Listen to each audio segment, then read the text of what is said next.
Tay.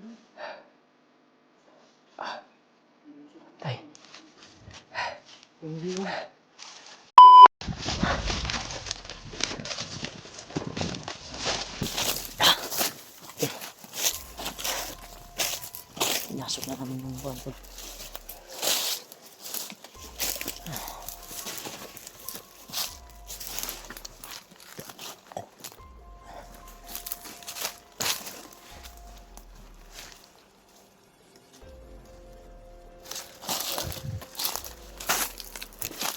Bin?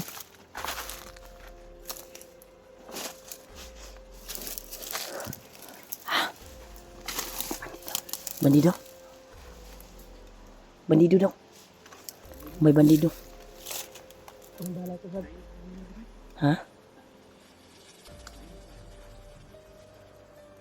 Sabihin? Unang bala nito.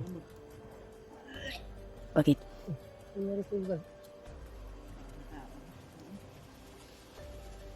Ano? May nalang hapto siya.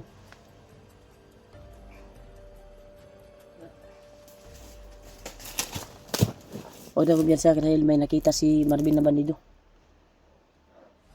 Unang bala nito para makabawi naman ako sa inyo. Lalay lang kayo baka may kasama ba. Sige, sige. Ay, bingkin. Ay, may bandido. Parang may dugo. Kung ano may... Ngayon na, madungan tayo.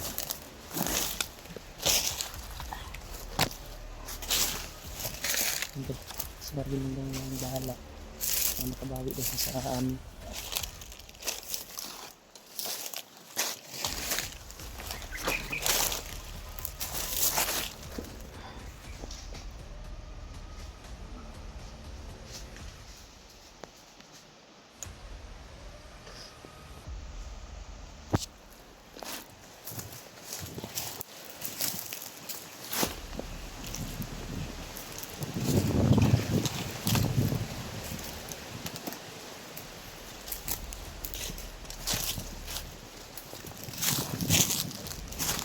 Tayo lang dito.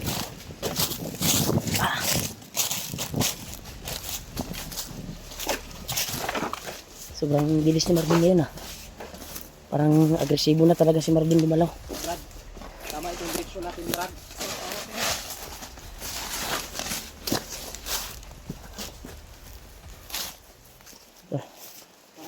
Patungo na kami tuntol. Yung...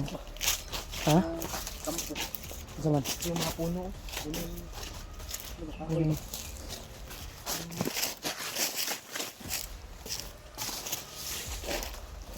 Tama ni Bin, kung dalan ka po Bin. Dito ni padulong sa katong gisinda ko kahulyo. Sa kabila kasi kami dumaan tol. Malapit Sabi ni Marvin, pero sa amin para malayo. Marvin ay mas makuan na dito. Mas safety. Sobrang kuan na ni Marvin. Kasi bumalik na yung lakas niya tol. Maliksit na yung kuan niya talaga. Makikita natin sa mga galaw niya ay paka-agresibo at ang bilis. Dahil yan sa binitawan mong ano kay Marvin, pero na. Gani. Balik na yun ihang kuan yun. Andam na yun yung patay o commander. Gigil na gigil siya yung commander na nagbiyag sa kanya. Yun yung target na hinanap niya. Niling niya sa atin kapag makita natin ay hindi na natin papatawarin no. Tutudasin natin kaagad. Yung commander na nagpahirap sa kanya tol ay galit na galit si Marvin. At niling niya sa amin talaga na kapag makita daw ay hindi namin pakakawalan at susugurin daw namin kaagad, sabi niya. Hindi namin pwede pagpapayaan kasi Marvin sa...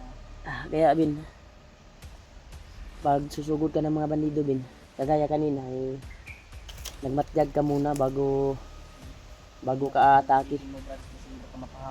Nakita ko naman kanina sa pagkuhan niya, wala namang ibang bandido na kasama yung nakita namin, na hagip namin at pinaslang ni Marvin.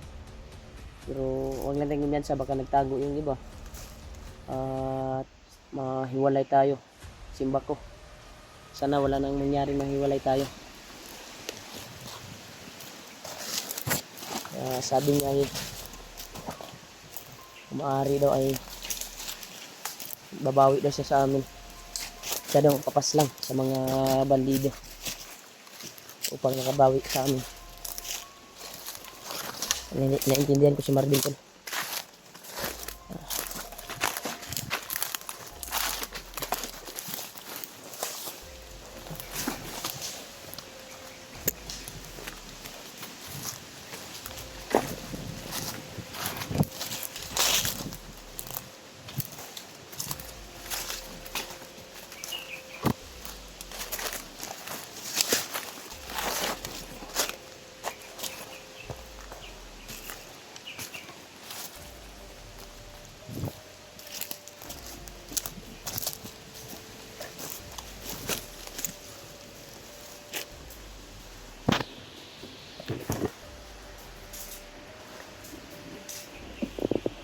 Bandido na naman.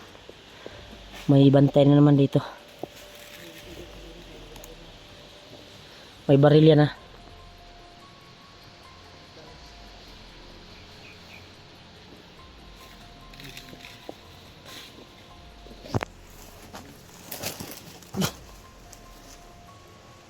Yan sa makita ka dyan.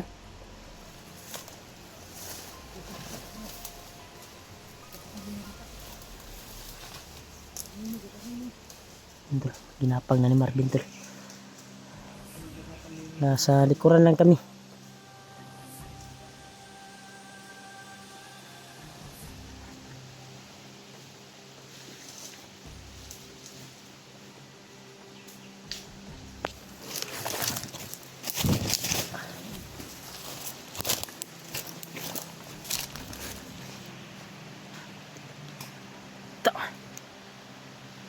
Tura.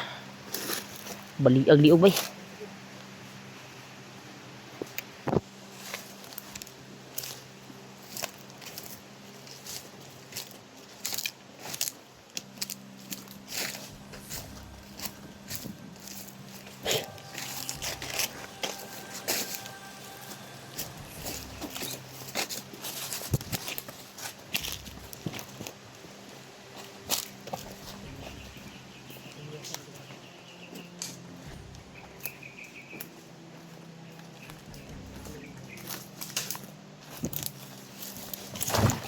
Tigil na pagkuhan tol. Patungo doon sa sinid ko na location ng kay Julio. Sana makarating kami doon. At hindi pa makakuha ay nandun na sila Julio. Sino man yung makaabot sa amin ay sinabi ko na magantay doon kahit anong mangyari sa pinag-usapan namin na area kung saan kami magkikita. Kaya si Marvin ay ginawa niya ang lahat upang karating lang doon sa paruroonan kung saan yung area na sinid ko kang Julio. Nagpursige si Marvin sa target point namin sa area na yun. Makarating kami na walang mahiwalay sa amin, kaya agresibo talaga si Marvin. At dito nagkalat sila. dito. Agresibo sila ngayon. Nagkalat sila sa area. Ito nga yung sabi ni Bro Marvin. Dahil sa nangyari na nakatakas si Marvin, kaya distansya talaga sila. Sa bawat hakbang natin ay may makikita talaga tayong mga bandido na nakaagapay sa bawat daan. Matsang tayo, magmasid tayo. Masid lang tayo. Kaya bumawi si Marvin tol sa amin. At siya daw muna ang papas lang kapag may harang na nakaagapay sa bawat dinaanan namin. Pero kung marami kami makita, ay hindi kami padasdalos at hanap kami ng tsimpo upang kuha namin matudas ang mga kalaban. Nakita man natin yung pamilya mo, Brad, yung ina mo. Baka agresibo ka na makita na natin yung mag-ina mo at makuha tayo sa mga plano natin. Mag-iba ba? Dapat kontrolado yung pag-iisip mo ha. Saan po na? Sakit mo ulo dyan? Ay, gunaw na kayo. Ay, naarami sa imo ha. Na mutabang. Umiyak Brad. Umiyak na naman siya. Alala lagi talaga sa iyong pamilya tol. Huwag kang kuwan, hinaan ng loob. Sabi ng mga supporters namin ay Lakasan mo lang lakasan mo yung loob mo upang Magtiyaga ka lang. marating yung pangarap natin na matagpuan natin yung kuan mo. Huwag kang hinaan ng loob. Kaya kitang-kita namin sa iyo sa mga galaw mo ngayon. Agresibo kang gumalaw. At para din yan sa kuan mo Brad. Magagamit mo yan pagdating ng panahon. Maging hunter ka kagaya sa amin. Kaya wag mo lang baguhin yung kuan mo. Yung kabaitan mo sa amin. Baka pagdating ng panahon, Unahin mo palagi yung Panginoon. Magdasal ka magbago ka. Baka traidorin mo kami. talaga. Huwag kang magkuan ganyan. Basta sabi mo, totoo yung pagbabago mo ha. Di na kuan yun ako kamarbin nga tinud-anay niya. Sayang yung kapugian mo. Sayang yung buhay mo pag kami yung makalaban mo. Pero nakikita ko talaga kamarbin na may kuan siya ba? May kuan talaga siya sa kanyang buhay. Ay, May pangarap. Dahil nagsisikap siya na makuha ang kanyang pamilya at mapabago ang kanyang buhay. At nakapagdesisyon din siya sa kanyang sarili na sinungag niya yung kanyang amo, kanyang commander. Kaya niya nagawa sa atin ngayon na pinili niya tayo na maging kaibigan. Dahil yung mga trabaho ng kanyang mga kasamaan dati ay hindi makakain ng kuan ba? Hindi makaunog pero kung isa sa mga dahilan ko Brad. Gusto kong makapag-aral ng anak ko. gusto mong mapag-aral at mapaayos yung buhay. Ilang taon na yung anak mo? Pero Pwede na yung yung kinder. Pwede na yung mag-kinder. kinder, pwede yun na may kuha naman doon. Mag-classmate. Anak mo, very much. Yung At si Bajik. 5 years old na yung anak ko. Si Bajik. Si Bajik, 5 years old na yun. Pero kuha na hinto sa pag-aral dahil sabi ng sabi ng asawa ko ay na 8 daw yung kuan, 8 yung oras. 8 daw yung oras ng pag-aaral niya. Hindi daw ang pasok ba? Hindi daw makagising na maaga. At gigisingin pa kaya sabi ng kuan sa sunod na taon lang daw. Pag open ng kuan ba? So grade 1 na guro or kinder. Ano? Daycare pa mo to siya gud. Eskwela ko anak niya na undang na hinto. Magsabay Gusto ni Sharon. anak mo. Ha? Bakit? Tagumpay tayo. Pun, maka-eskwela tayo mong anak. Tunduan ra tog ABCD, EFG. Sa GK Eliminapi. No? Si Kwan, marunong magturo ng mga bata. Ay, nandun, yung asawa mo, marunong siguro yung magturo ng mga Kwan. Kabalo mangguro to mo, basa yung mga asawa. Pero yan po sa nato na maligtas nato yung mga Kwan. Gagawin talaga natin. Yung mga asawa at anak. Naka tayo. Yan na tayo magpintuhan pag mag-success na tayo.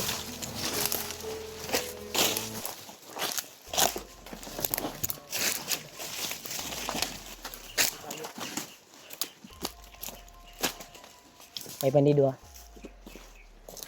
akong titira nito. Ako muna titira. Sige.